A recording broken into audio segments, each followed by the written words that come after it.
Estava até conversando com você mais cedo sobre a realidade de Israel, né? Só para a gente ter um parâmetro do que é o top. Israel e Harvard, tá? Vou falar. Israel, eles hoje já estão bem avançados, né? Só para você ter noção, até o uso fumado no hospital ele existe para os pacientes com câncer e tal. Você pode fumar só cannabis de boa.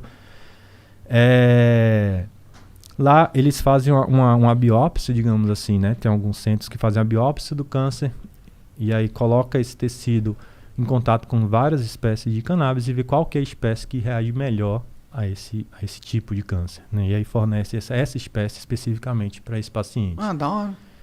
Existe lá em Harvard um estudo do Ninguawa que ele...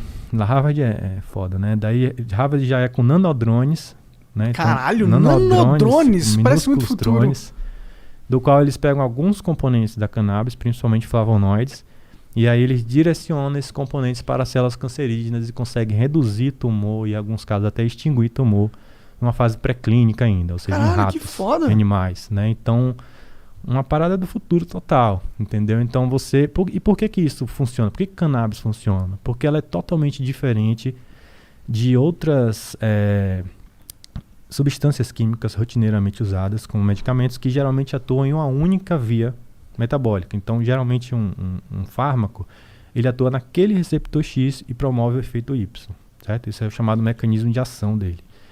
A cannabis, só o CBD, para a gente ter como exemplo, são mais de 60 mecanismos de ação. Então, ele tem meio que uma inteligência, parece que biológica, de... por exemplo, aquela célula que ela está doente, ela estimula aquela célula até a nível nuclear para que essa célula melhore.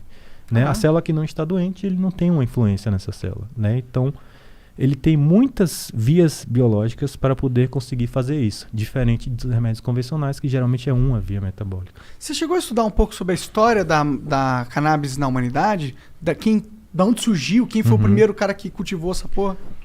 Como hoje a gente está em uma escassez total de profissional, a gente acaba tendo que estudar muita coisa, porque reuniões como essa aqui acontecem não no flow, né, mas em ambientes acadêmicos, em congressos e tal. Então a gente tem que preparar um pouco de tudo. Eu não sou historiador, obviamente, mas o que a gente tem hoje de dados é que ela começou lá pela região ali da Ásia, né, a ser plantada há mais de 10 mil anos. É uma das plantas, sem dúvida, mais antigas da história, né, domesticadas, assim, mais antigas da história.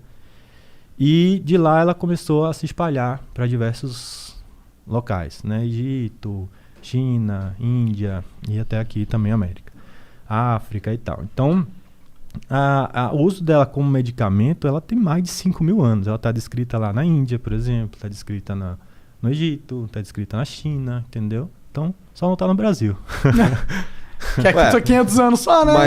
Mas os índios no Brasil já tá. Os índios brasileiros curtia? Pô, pra caramba, né? O índio, ele tem nomes diferentes. Lá na Amazônia a galera chamava de irijo. A maconha tem vários outros nomes, né? Como várias plantas também tem isso, de nomes populares, né? Que chama Chara. Mas a maconha, ela cresce naturalmente em algum lugar no Brasil? Tipo, sem ser alguém que plantou? Ela não é difícil de crescer em qualquer lugar, né? Então aquela famosa frase de Bezerra da Silva, que meu vizinho jogou uma semente no meu quintal, de repente brotou. Não é difícil de crescer. E o Brasil ele tem um solo e um clima quase que perfeito para isso. Pode crer, mas ela não é nativa daqui. Não é nativa daqui. Entendi.